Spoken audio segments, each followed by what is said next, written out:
It's 7:30. Good morning, I'm Ian Crouch with Hunter News. A parliamentary inquiry has called for the Boxing Day closure of the Newcastle inner city rail line to be put on hold. The inquiry, which is looking at planning decisions in the city, will release its interim report tomorrow, but is tipped to recommend the truncation shouldn't go ahead as there's a flawed case for the project, including the lack of a cost-benefit analysis. Hunter Water is giving Maitland a $30 million gift this Christmas. Hunter Water will roll out its new infrastructure program over 2015-16 in a bid to set the region up for an expected population boom. Maitland expects 30,000 new residents over the next 20 years.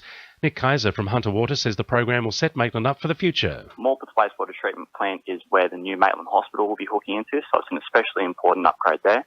But it's also the plant which will be treating the sewage from new developments in Chisholm and Thornton. So the upgrade at Morpeth is all about just increasing the amount of wastewater that can come into the plant and be treated to a higher standard. A man accused of assaulting two female cleaners at Medowing in February has had another charge added to the list of offences against him. The Herald reports Adam Metcalf has already admitted to the assaults.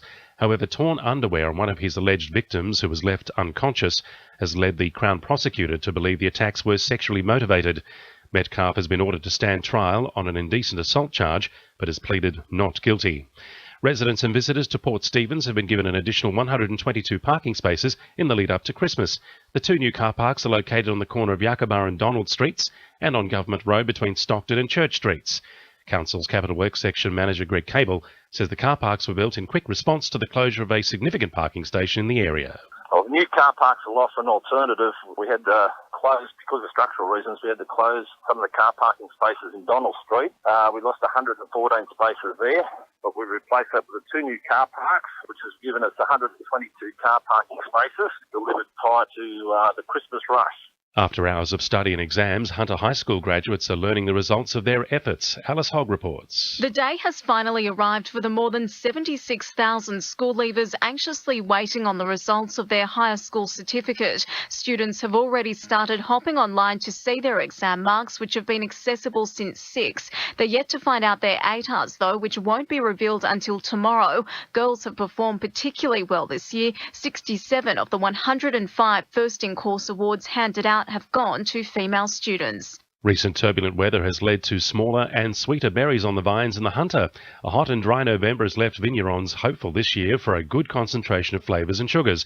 Andrew Margan from Margan Family Wines says the change from rain and hail to a drier air mass is encouraging for their harvest. The very wet, humid weather and the hailstorms have affected our crops in some areas of the Hunter Valley. But what I'm suggesting now is that the weather has changed and the humidity is lifted with the monsoonal trough going north, and now we're looking at a much drier air mass above us, and the grapes are starting to ripen, and if it continues on the current path, that we'll be looking at an excellent vintage. Now with sport, Belinda Delaceres. The Newcastle Jets are poised for a shake-up as the team pushes for its first win of the season ahead of Friday's Round 11 clash with Adelaide.